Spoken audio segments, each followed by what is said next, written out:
We're going to talk about in this video a basic and fundamental concept in physics as well as in electrostatics, which is Coulomb's law. You have probably heard that name, that the Coulomb's law is for the interaction between two charges. Like in the previous videos, we have covered that whenever we place two charges together, so let's say here we have a plus charge and here we have a minus charge. So basically, unlike charges attract each other. So what's happened here is that the electric field lines emerges from the positive one and goes towards the negative one, as well as from the downside electric field lines emerges and goes towards the negative one. Now these loops will make the charges attract each other. So basically they show attraction. Now if we take like charges, so let's say here we have a positive one and let's say here we have a negative one, and in this scenario the okay, here also we have a positive one because there are like charges, there should be the like charges. Now in this case, positive charges has emerging electric field, as well as the another positive charge has also an emerging electric field. Now this creates a kind of a repulsion. So whenever we place two like charges, they will show repulsion. So whatever they show, I mean, unlike charges show attraction and like charges show repulsion, they need force, right? So they need force. Without force they can't do it, right? So whatever you want to attract some charges, you need force, and you want to repulse some charges, you need force. So that force is given by the Coulomb's law, right? So the Coulomb gives the force of attraction, the basic fundamental electric force of attraction between two charges when they are separated in a vacuum with a particular distance r. Now we will deal with this. So let's start that how Coulomb's law calculates the force of attraction. So now we take two charges. So let's say here we have one charge which is, we can denote it as q1, and another charge which can be denoted as q2. Now these charges are separated by the distance r. Of course these charges are not coincides or superimpose each other, so they obviously have to separate it with some distance r.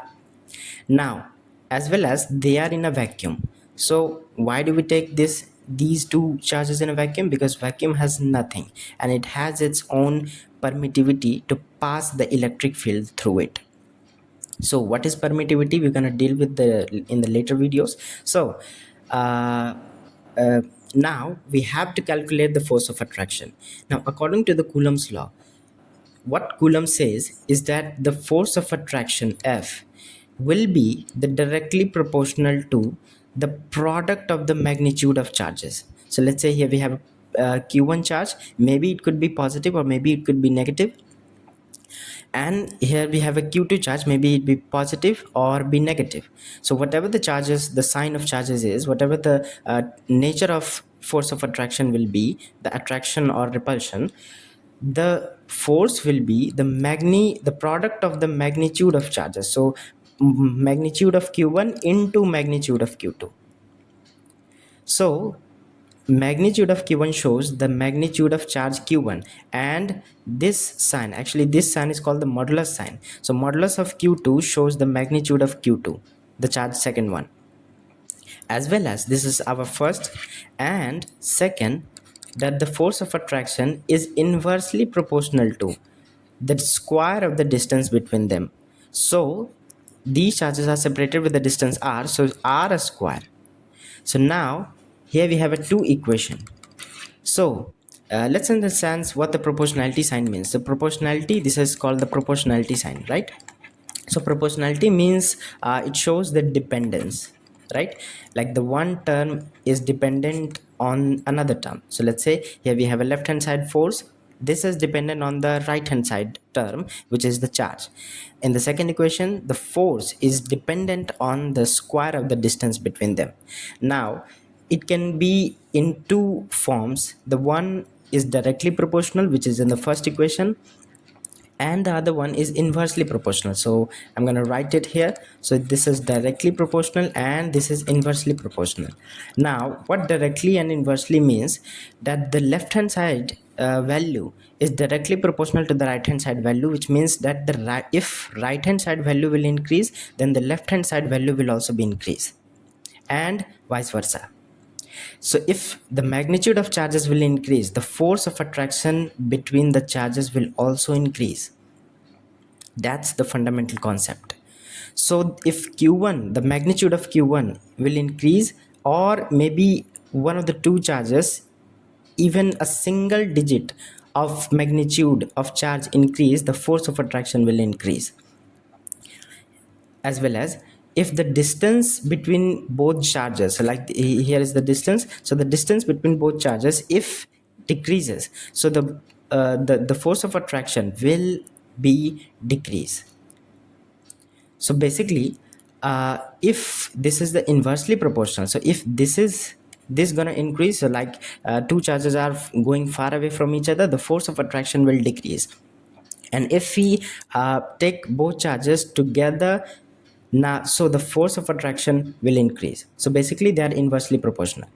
So now we can calculate them in a single form. So the total force of attraction now, so the force of attraction, or maybe the force of attraction now, we call them the Coulombian force, right? So the Coulombian force. Why Coulombian force? Because it is given by the Coulomb's law. The Coulomb gives this. So the Coulombian force is basically force directly proportional to magnitude of q1 and q2 and inversely proportional to r square. Right? Now, since proportionality sign shows the dependence, so we can eliminate the dependence by introducing a constant, right?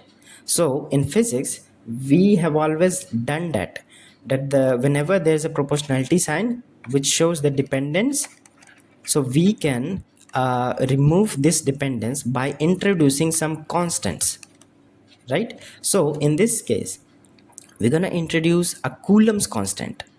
So force will be, there's a Coulomb constant which is k, and q1 q2 over r square. So now this is the basic form of a Coulomb's law. We will see right now the vector form of Coulomb's law as well, but for the matter we actually see what the Coulomb's constant means. So let's say here we have a brief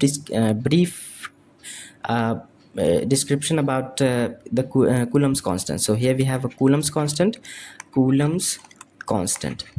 Now this k value has some specific value. So k has a value of 1 by 4 pi epsilon naught, and it has its own numerical value which is roughly equal to about 9 into 10 to the power 9 Newton meter square over Coulomb square. Now these values are so important for you. So now we have written that the force is equal to k into q1 q2 by r square. So now we can write the Coulomb's law is F is equal to 1 by 4 pi epsilon naught q1 q2 over r square. Now this is the final form of the Coulombian force. Now what this shows is that the force of attraction between two charges separated with the distance r in a vacuum is directly proportional to the product of their magnitude of charges and inversely proportional to the square of the distance between them. And it also depends on the medium which has its own permittivity, which is epsilon naught. Now what is this here?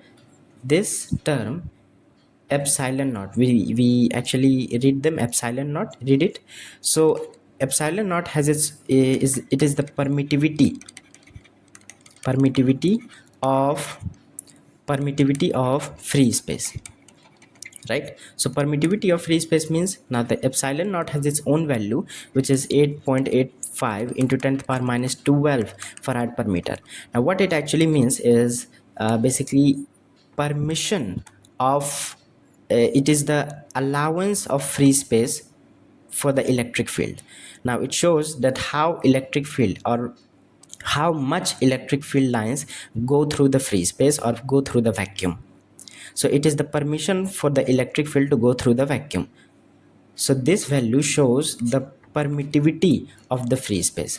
So if both charges, the q1 q2, is placed in a vacuum, so they also depend on the permittivity of the vacuum. So this is dependent by this term, which is 1 by 4 pi epsilon naught, as well as q1 q2 by r square. Now we can also write it in a vector form as well. So in a vector form, let's say here we can write it here in a vector form. In vector form.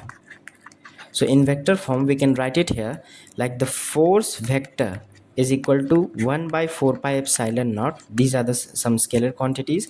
Q1 q2 charge is as well a scalar quantities. Now distance is not a scalar. Actually displacement is not a scalar, but we take r as here a vector.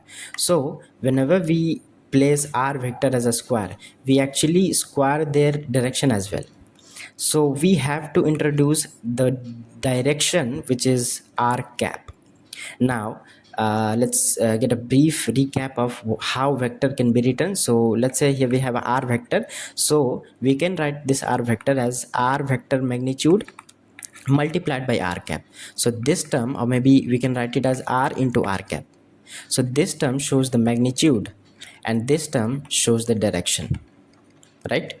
So if we take r vector square, so this term will also show the r square, which is magnitude into direction into direction, will be 1. So r square into 1, which is basically r square, and r cap shows only direction, not magnitude, right? So this is how vector form of Coulomb's law can be written. Or maybe in the other form, so f vector, there's another form of Coulomb's law, the vector form, which is equal to 1 by 4 pi epsilon naught q1 q2, the magnitude of q1 q2 over. Now if we multiply r vector from above, on the upside, the numerator, we have to multiply r vector from the to the denominator. So if we multiply r vector to the denominator, this r square will become r vector cube, right? So this is also a vector form of a Coulomb's law, right? So you have learned so much about the Coulomb's law in this video. Now you can continue these concepts in our later videos. So do like and subscribe, and thank you.